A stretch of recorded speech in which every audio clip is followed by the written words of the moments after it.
Motivation pour un voyage à mon Camaro. Motivation pour un voyage à mon Camaro. Oh oh oh oh, Jaguaigo, de mamá. Oh oh oh oh, Jaguaigo.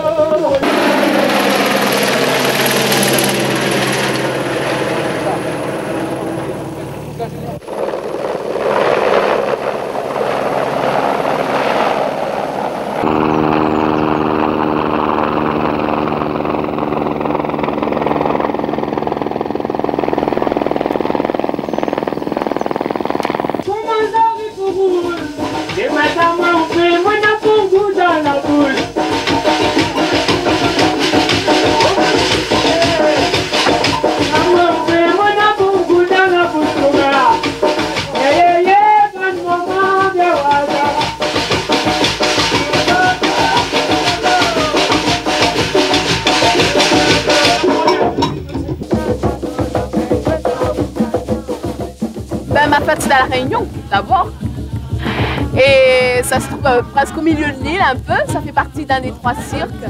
Alors il y a le cirque de ma fête, le cirque Salazie et le cirque Slaos.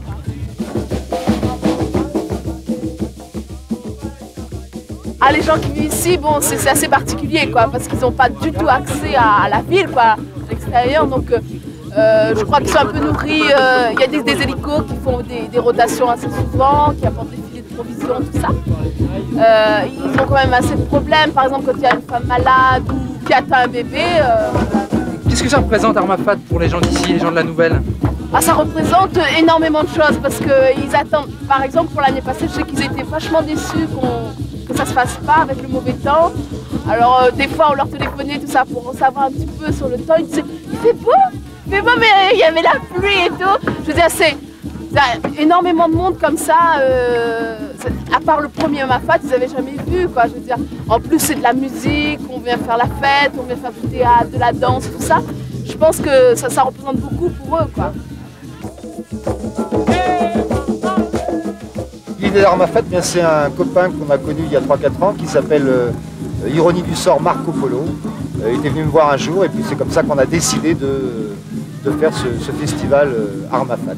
Donc, ça représente surtout le seul festival qui soit dans des écarts et un endroit qui est inaccessible autrement que par la marche. Ce qui fait qu'on est obligé de déplacer par exemple 5 tonnes de matériel uniquement par hélicoptère.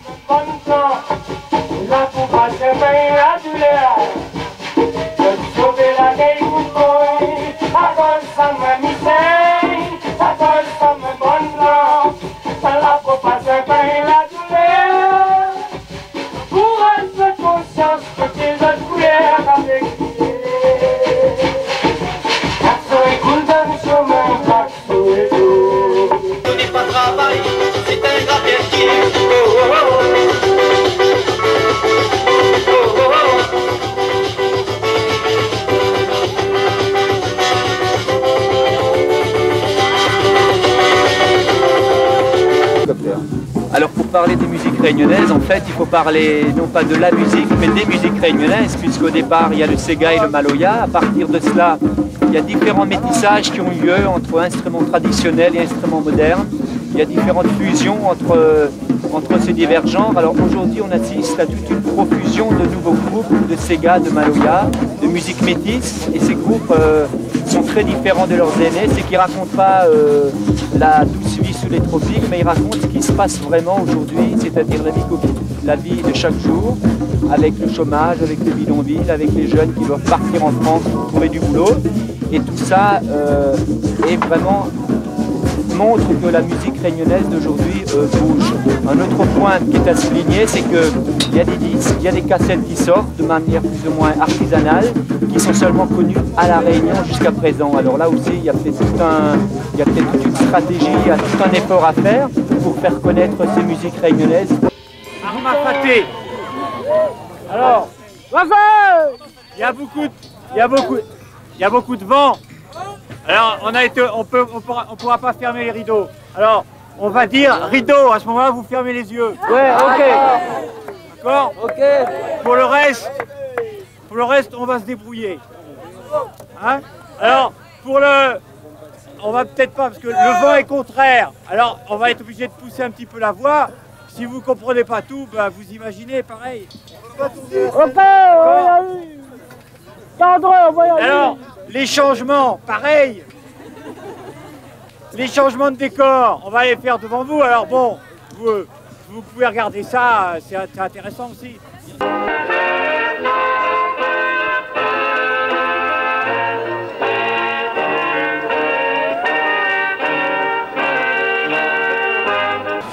Il y a des pays où les nègres sont libres.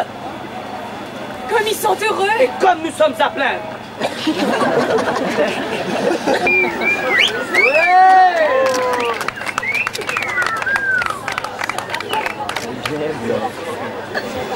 je suis lasse aujourd'hui, j'ai bien du chagrin.